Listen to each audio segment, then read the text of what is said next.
Hey everybody, my name is Kayla McGee and I'm going to talk a little bit about a classic historical fiction novel written in 1980 by Mr. Scott Odell entitled Sarah Bishop.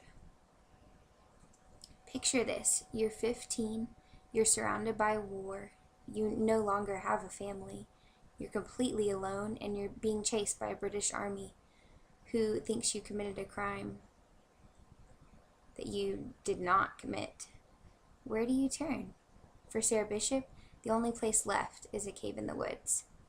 This novel takes place during the Revolutionary War. Sarah's brother decides to join the army against their father's wishes, and shortly after this, Sarah finds herself completely alone and on the journey to find him. With help, she discovers that her brother has become a prisoner of war. But before Sarah can get to her brother, she is accused of a crime that she would never commit. Before something terrible happens to her, Sarah is able to escape the British Army, and she meets many people along the way that only really wish to help her, but can she really trust them? After all, she did trust Captain Cunningham from the British Army, and he's the one that forced her to run in the first place. After what seemed like a never-ending journey, Sarah finally decides that being alone is exactly what she needs. So she decides to flee into the wilderness and find a new home. It doesn't take her long to find a cave in the woods that she can make her new home.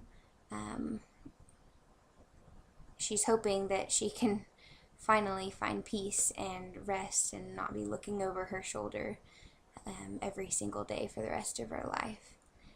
Naturally, it doesn't take her long to find this, and she's almost able to forget that people are chasing her. Almost. Directly from the book. She states, "I still feared Captain Cunningham. I often saw his round face with his little onion eyes staring at me, but the war and the terrors had begun to fade in my memory." As many of you know, the Revolutionary War does come to an end and peace is found. But is peace ever found for little Miss Sarah Bishop? You'll have to read Scott Odell's novel to find out.